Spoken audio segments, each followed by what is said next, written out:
Sebuah kisah terbaik anak bangsa Indonesia bertutur tentang perjalanan kehidupan anak manusia di zaman kerajaan Tanah Jawa melalui sentuhan sejarah dan fiksi yang nyaris sempurna.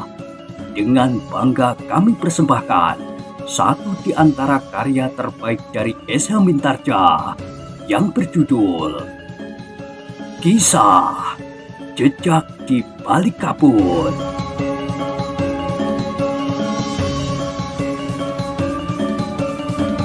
Pada kesempatan yang sangat baik ini, kita masuk pada episode yang ke-169. Selamat menikmati.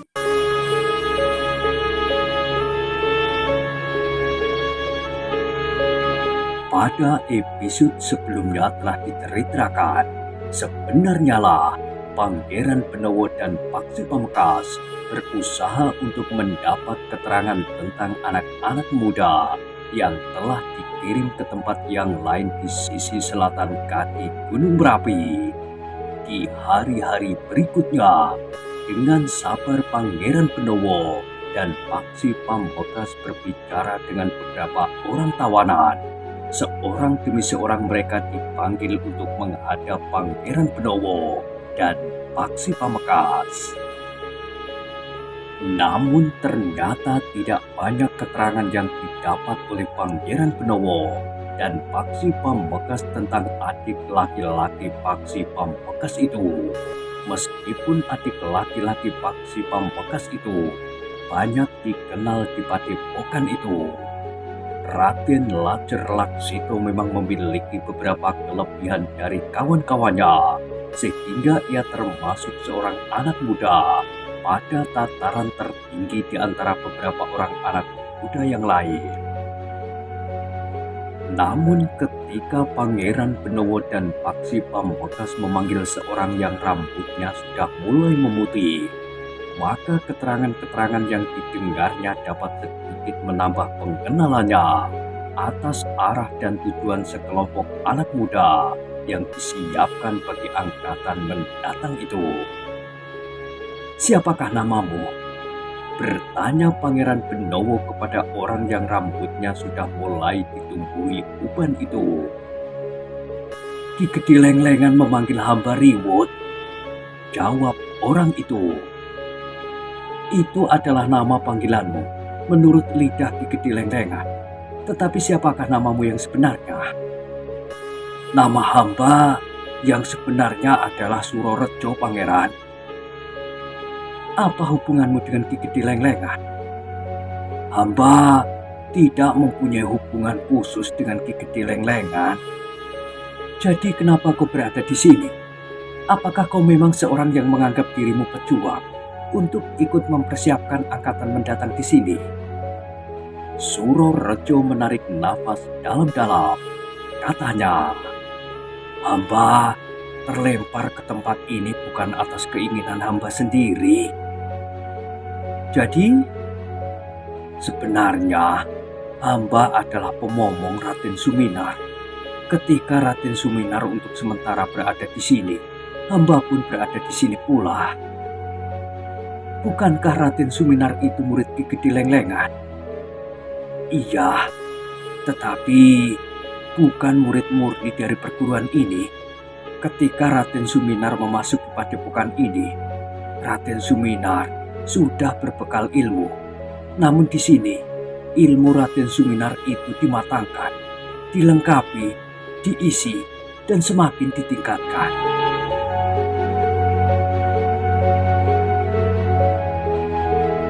"Ketika Raden Suminar itu bergabung dengan Haryo Wisoko, kenapa kau tidak ikut pula?" bertanya Paksi Pamekasan. "Ilmuku tidak selengkap ilmu Raden Suminar. Aku tidak diperlukan oleh Haryo Wisoko. Bahkan mungkin aku hanya akan menjadi penghambat bagi Raden Suminar. Karena itu, aku ditinggalkan saja di padepokan ini, mengabdi kepada Ki Gede Lenglengan." "Pada saat Raden Suminar sudah tidak ada di padepokan ini, bukankah ada beberapa orang anak muda yang ditempa di sini dan dipersiapkan sebagaimana Raden Suminar untuk mendukung perjuangan Haryo Wisoko di masa mendatang? Bertanya Pangeran Benowo. Hamba Pangeran, ada beberapa orang anak muda yang ditempa di sini. Mereka memang dipersiapkan untuk melanjutkan perjuangan di masa mendatang. Tetapi Haryo Wisoko itu sendiri telah tertangkap.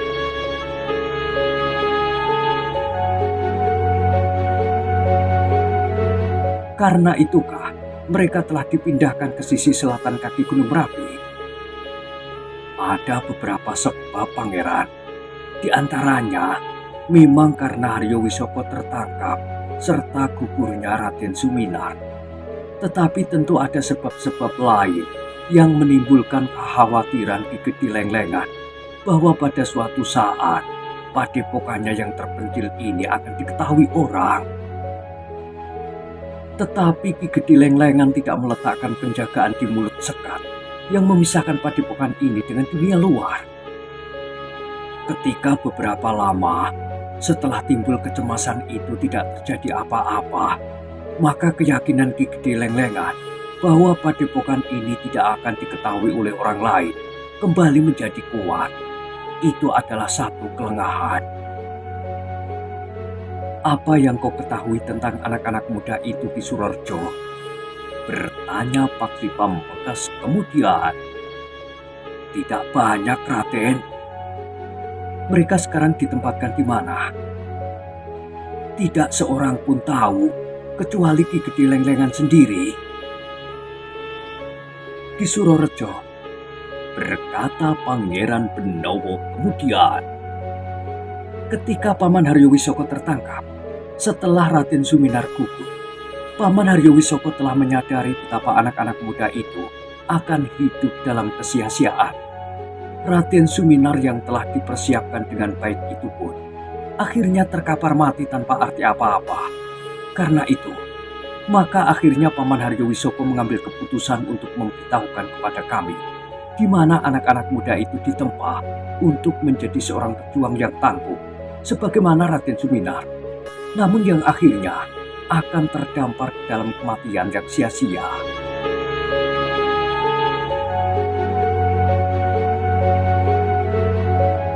Pangeran berkata sebenarnya.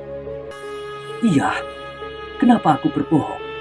Bukankah akhirnya kami benar-benar menemukan padepokan ini?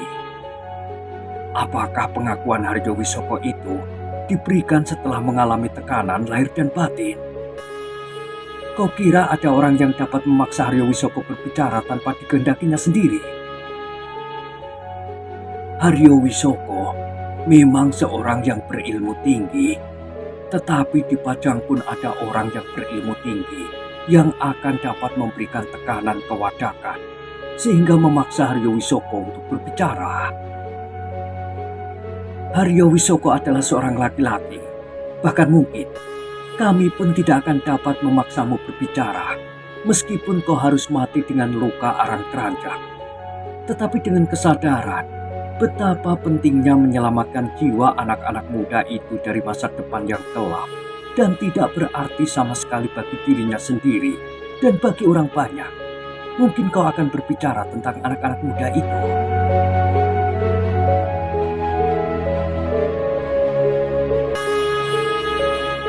Orang itu menarik nafas dalam-dalam. Katanya, Pangeran telah mengusik ketenangan jiwa hamba. Sampai saat ini, hamba yang tertangkap dalam pertempuran tidak merasa cemas sama sekali tentang nasib hamba. Hamba sudah pasrah. Seandainya hamba dihukum mati dengan cara apapun juga, justru karena itu, hamba tidak pernah merasa gelisah. Tetapi keterangan pangeran itu benar-benar membuat hamba menjadi gelisah. Jadi kau sudah pasrah seandainya kau dihukum mati? Iya, Pangeran. Apakah yang kau maksud dengan pasrah? Pasrah kepada para petugas pajang yang berwenang untuk mengadilimu, kemudian pasrah kepada para prajurit yang akan melaksanakan hukuman itu? Iya. Hanya itu. Kepada siapa kau pasrahkan nyawamu? Pertanyaan itu terasa menyengat jantung Surorejo. Dipandanginya Pangeran Benawa dengan tajamnya. Kemudian dipandanginya pula wajah Paksi Pamekasan. Akhirnya Surorejo yang rambutnya sudah mulai ubanan itu menundukkan wajahnya. Sementara itu Pangeran Benawa berkata selanjutnya, "Ki Surorejo, terserah kepadamu. Apakah kau bersedia untuk memberikan beberapa petunjuk tentang anak-anak muda itu atau tidak? Jika kau masih mempunyai keinginan untuk menyelamatkan anak-anak muda itu dari kegelapan di masa depannya, tolonglah mereka. Kelak mereka akan berterima kasih kepadamu." Surorejo itu semakin menundukkan wajahnya, namun seakan-akan ditujukan kepada dirinya sendiri. Surorejo itu pun bergumam, "Bagaimana aku tahu bahwa Pangeran dan Raden Paksi akan menyelamatkan mereka, bukan sebaliknya menangkap dan menghukum mereka dengan hukuman mati?" Paksilah yang segera menyahut, "Seorang di antara mereka adalah adikku." Surorejo mengerutkan dahinya, sementara Paksi Pamekasan berkata selanjutnya, "Lajer Laksita adalah adikku. Bukankah Raden Lajer Laksita itu putra Ki Tumenggung Sarpabiwada?" "Iya, aku juga putra Ki Tumenggung Sarpabiwada. Tetapi aku sudah berkhianat menurut sisi penglihatan para pengikut Haryo Wisoko. Aku memang tidak sependapat dengan ayah. Karena itu, aku bukan pengikut Haryo Wisoko. Tetapi adikku yang sedang meningkat dewasa itu telah dibentuk oleh ayah menjadi seorang Suminar baru. Jika ia tidak diselamatkan, maka nasibnya tentu akan seperti Raden Suminar. Bahkan mungkin akan lebih buruk lagi. Karena para pengikut Haryo Wisoko itu sekarang tidak lebih dari sebuah gerombolan yang tidak lagi mempunyai pengikat yang cukup berwibawa." Surorejo menarik nafas dalam-dalam. Nampak keraguan-raguan yang sangat sedang mencekam jantungnya, sehingga tubuhnya menjadi basah oleh keringat. "Ki Surorejo," desis Pangeran Benawa kemudian, "hamba Pangeran, aku sudah tahu bahwa anak-anak muda dari padepokan ini yang jumlahnya tidak mencapai 10 orang itu berada di sisi selatan kaki Gunung Merapi. Mereka diasuh oleh sepasang suami istri yang berilmu tinggi. Namun orang yang mengatakan hal itu tidak mengetahui nama sepasang suami istri itu." Surorejo terkejut, bahkan ia pun bertanya, "Siapa yang mengatakan hal itu kepada pangeran?" "Kau tidak perlu tahu, Ki Surorejo. Kau berpendirian lain. Itu berarti bahwa aku telah mengadu kalian berdua jika aku memberitahukanmu." Surorejo menarik nafas panjang. Katanya, "Keterangan itu benar, Pangeran. Dapatkah kau menyebutkan siapakah sepasang suami istri itu?" Ki Gede Lenglengan tidak menyebut namanya. Tetapi Ki Gede pernah di luar sadarnya mengatakan bahwa sepasang suami istri iblis itu dapat Mancala Putra, Mancala Putri. Mereka dapat berganti rupa menjadi orang lain. Maksudku, tidak sejauh itu. Sepasang suami istri itu pada suatu saat dapat menjadi 2 orang suami istri yang nampak lembut, baik dan akrab. Namun pada saat yang lain, benar-benar dapat berhati iblis. Mereka membunuh dengan tanpa berkedip. Jantung Pangeran Benawa dan Paksi Pamekasan menjadi berdebar-debar. Sementara itu, orang yang rambutnya mulai ubanan itu berkata selanjutnya, "Mula-mula, kedua orang suami istri itu bermusuhan dengan Haryo Wisoko. Namun tidak karena landasan paham dan sikap mereka terhadap pajak, tetapi sekedar persaingan yang tidak mempunyai landasan apapun. Mereka sama-sama menginginkan pusaka istana yang hilang dari bangsal perbendaharaan. Namun ketika sepasang suami istri itu sempat bertemu dengan Gede Lenglengan yang memang sudah mereka kenal sejak masa muda mereka, maka kedua orang suami istri itu bersedia dan bahkan menjadi pendukung yang kuat dari perjuangan Haryo Wisoko. Sehingga akhirnya justru mereka mendapat kepercayaan untuk membentuk masa depan beberapa orang anak muda yang semula ditempa di padepokan ini.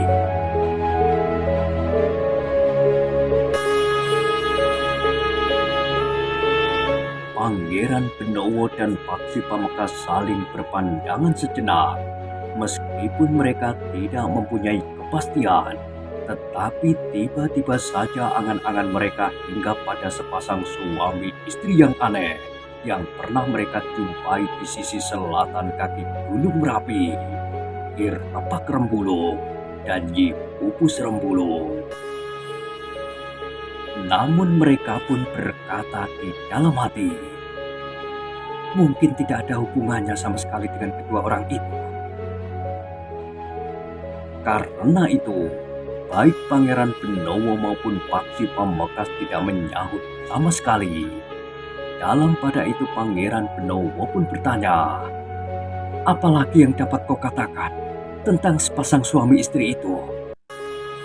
Tidak ada lagi, Pangeran. Hamba memang tidak banyak mengetahui tentang kedua orang itu. Kau pernah bertemu dengan orang itu? Orang itu menarik nafas dalam-dalam, namun wajahnya membayangkan keraguan-raguan yang dalam. Kemudian ia pun berkata, aku pernah melihat orang itu, tetapi jaraknya tidak terlalu dekat. Jadi orang itu pernah datang kemari dan mengetahui bahwa di sini ada sebuah padepokan. Tidak di sini, tetapi di tempat lain. Pembicaraan antara mereka dilakukan di tempat yang juga dirahasiakan. Waktu itu, hamba mendapat kesempatan mengikuti Ki Gede Lenglengan bersama seorang kepercayaannya yang lain. Siapa orang itu? Ki Prono Sanggit. Kau dapat menunjukkan kepada kami orang yang bernama Prono Sanggit itu? Orang itu sudah terbunuh, Pangeran. Hamba melihat mayatnya pada saat siap dikuburkan. Jadi Prono Sanggit itu sudah terbunuh. Paksi menegaskan. Iya, Raden. Jadi kau satu-satunya orang yang dapat memberikan keterangan tentang suami istri itu. Aku sudah mengatakan apa yang aku ketahui, Raden. Paksi Pamekasan menarik nafas dalam-dalam. Agaknya ia memang harus pergi ke kaki Gunung Merapi di sisi selatan. Namun Paksi Pamekasan dan Pangeran Benowo tidak segera meninggalkan padepokan itu. Ia masih mencoba untuk berbicara dengan beberapa orang yang lain. Namun tidak seorang pun di antara mereka yang dapat memberikan keterangan lebih jelas dari laki-laki yang rambutnya sudah mulai ubanan itu. Dalam pada itu, Ki Ajar Permati telah menepati janjinya untuk berada di Manjung itu, menunggu beberapa orang yang bersedia tinggal bersamanya di padepokan. Padepokan yang kemudian telah menjadi padepokan yang terbuka karena sudah banyak diketahui orang, terutama para prajurit pajak. Selama sepekan di Manjung, ternyata Ki Ajar Permati telah menerima lebih dari 10 orang. Ternyata ada seorang anak muda yang datang bersama seorang kawannya yang menyatakan ingin sekali tinggal di padepokan Batu Kambang. Ketika aku menceritakan niatku untuk kembali ke padepokan ini, ia menyatakan keinginannya apabila diperkenankan untuk ikut berguru di padepokan Batu Kambang, Ki Ajar. Ki Ajar tersenyum, katanya, baiklah, tetapi ia harus menyadari sebelumnya bahwa berada di sebuah padepokan itu berbeda dengan bekerja keras. Mungkin sikapku pun akan berbeda sebagai seorang guru dan pemimpin padepokan. aku tidak akan seramah sekarang ini. Anak muda itu berpaling kepada kawannya. Dengan nada berat ia pun berkata, "Nah, kau dengar?" Kawannya itu mengangguk. Katanya, "Ayah juga mengatakan seperti itu." "Ayahmu?" bertanya Ki Ajar Permati. "Ya Ki Ajar, ayah juga pernah berguru, tetapi hanya sebentar. Dengan berat hati ayah harus meninggalkan perguruannya." "Kenapa?" "Ayah dipanggil kakek untuk segera menikah. Kakek sudah sepakat dengan seorang sahabatnya untuk mengikat persaudaraan mereka lebih erat." "Dan ayahmu benar-benar pulang?" "Iya, ayah minta diri kepada gurunya. Kemudian ayah pun menikah dengan gadis yang sudah ditetapkan. Maka kemudian lahirlah anak-anaknya, termasuk aku." Ki Ajar tertawa. Ia senang mendengar cara anak muda itu bercerita. Katanya kemudian, "Hehehe, baiklah, jika kau sudah siap bekerja keras." Dalam pada itu seorang anak muda yang lain telah membawa adiknya ke Manjuk. Dengan ragu-ragu ia pun berkata, "Ki Ajar, aku adalah anak yang tertua. Seperti yang sudah pernah aku sampaikan kepada Ki Ajar, bahwa ayahku sudah tidak ada. Ibuku menjadi semakin tua. Karena itu, aku akan menjadi seorang ayah bagi adik-adikku. Seorang dari adikku itu justru ingin berada di Padepokan. Aku sudah mengatakan kepadanya bahwa tinggal di Padepokan adalah sama artinya dengan bekerja keras. Tetapi ia benar-benar ingin. Sementara ibu pun telah mengizinkannya." Ki Ajar mengangguk-angguk.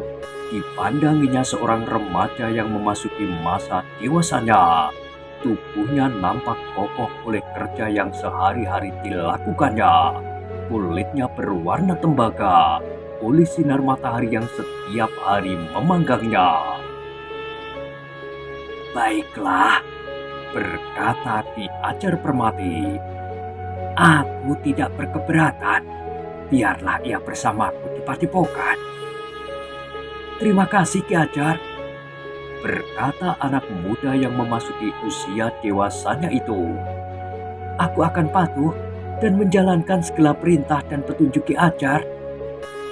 Ki Ajar tersenyum. Katanya, "Hehehe, kau akan menjadi murid yang baik." Sementara itu, ada 3 orang yang datang atas kehendak mereka sendiri. Mereka termasuk orang-orang yang tertawan. Meskipun mereka tidak termasuk 10 orang yang dipanggil Ki Ajar, tetapi karena mereka mendengar dari seorang di antara ke-10 orang itu, maka mereka pun telah datang untuk menyatakan keinginan mereka tinggal di Padepokan itu. "Aku tidak mempunyai siapa-siapa lagi Ki Ajar," berkata seorang di antara mereka. "Kedua orang tuaku memang sudah lama meninggal. Sementara itu, selama aku berada di Padepokan ini, istriku pun telah meninggal pula. Karena itu, maka aku merasa bahwa sebaiknya aku berada di Padepokan Watu Kambang saja." Sementara itu, seorang yang lain berkata, "Ki Ajar, selama aku berada di dalam perbudakan, ternyata istriku telah meninggalkan aku. Ia telah menikah lagi dengan orang lain. Sedangkan orang lain itu adalah sepupuku sendiri. Seorang anakku ikut bersama mereka. Ibunya dan suaminya yang sekarang tidak melepaskan anak itu untuk aku asuh. Karena itu, aku berniat untuk menenggelamkan hidupku di Padepokan ini. Aku tidak pernah berniat untuk menikah lagi. Jika hanya sampai sekian batas kesetiaan seorang perempuan." "Belum tentu kalau istrimu bukan seorang perempuan yang setia. Tetapi karena kau disangkanya hilang, dan setelah lebih dari setahun tidak ada kabar beritanya, maka istrimu tidak dapat menolak ketika lamaran dari saudara sepupumu itu datang. Iya, iya, Ki Ajar benar. Istriku memang sudah hampir gila memikirkan kepergianku. Menurut ayah dan ibuku, pernikahannya itu dapat menjadi obat baginya. Baiklah, jika kalian semuanya bersedia untuk bekerja keras bersamaku, maka aku tidak akan berkeberatan atas kehadiran kalian semuanya.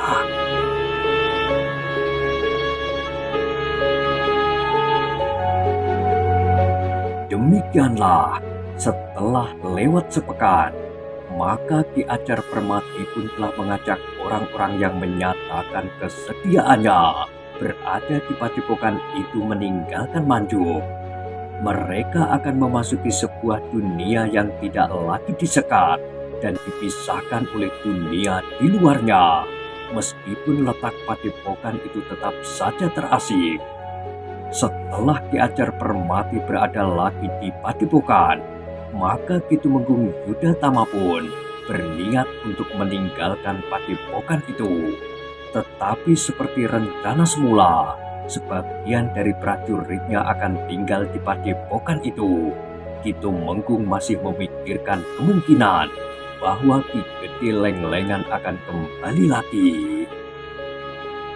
Mudah-mudahan tidak, Ki Tumenggung, berkata Ki Ajar Permati. Setelah sekat padepokan ini terbuka, Lenglengan tidak akan tertarik lagi kepada padepokan ini. Karena padepokan ini tidak ada perbedaannya dengan padepokan-padepokan yang berdiri di mana-mana. Meskipun demikian, bahwa Ki Tumenggung berkenan meninggalkan sebagian prajurit pajak, aku mengucapkan terima kasih.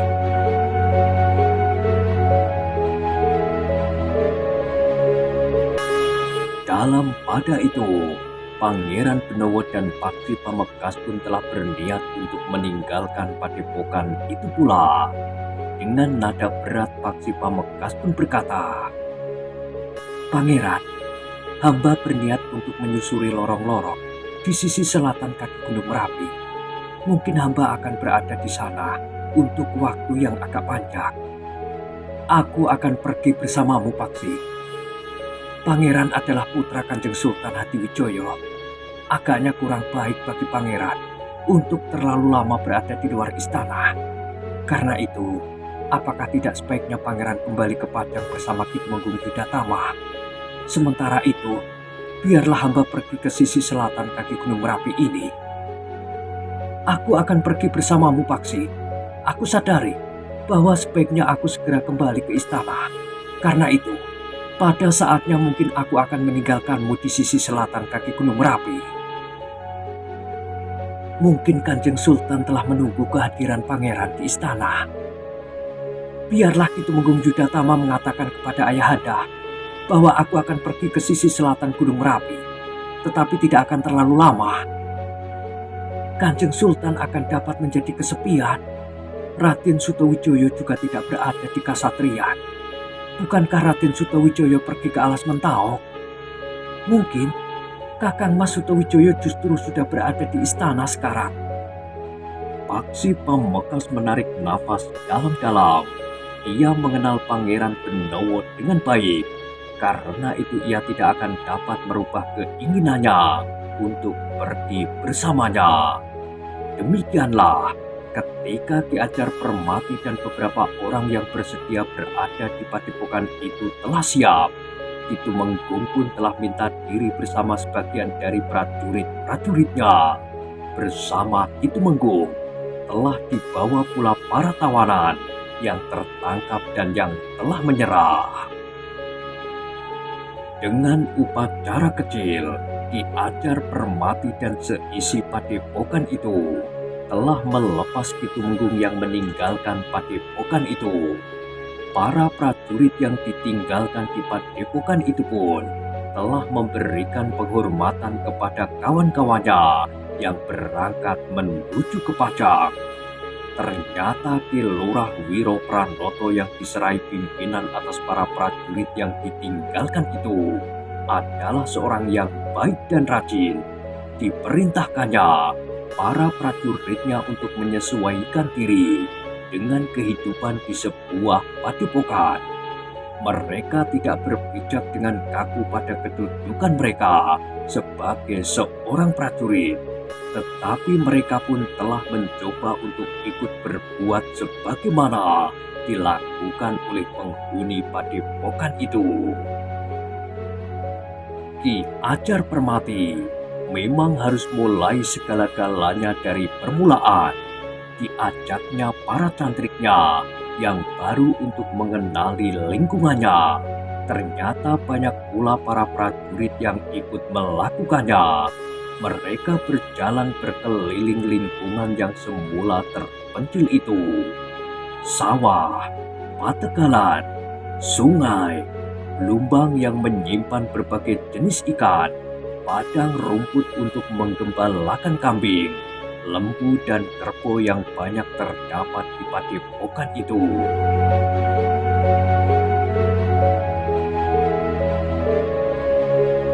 Lingkungan yang dipagari dengan pagar bambu yang rapat, tempat para tantrik di padepokan itu memelihara ayam, dan semuanya yang terdapat di lingkungan yang semula tidak dikenal oleh dunia dan di sekitarnya. Para tantrik yang semula menjadi budak di padepokan itu sudah mengenali semuanya itu. Tetapi orang-orang yang baru saja memasuki padepokan itu harus berdecak kaku. Ternyata di padepokan itu segala kebutuhan seakan-akan telah dapat dipenuhi. Bahkan di padepokan itu terdapat juga para tantrik yang pandai membuat kerajinan bambu, kayu dan besi. Ada beberapa perapian pandai besi terdapat di sudut padepokan. Sebuah barak yang panjang untuk mengerjakan pekerjaan kayu dan bambu.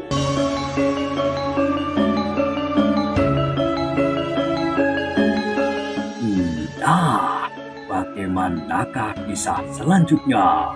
Silakan ikuti terus kisah Jejak di Balik Kabut pada episode berikutnya.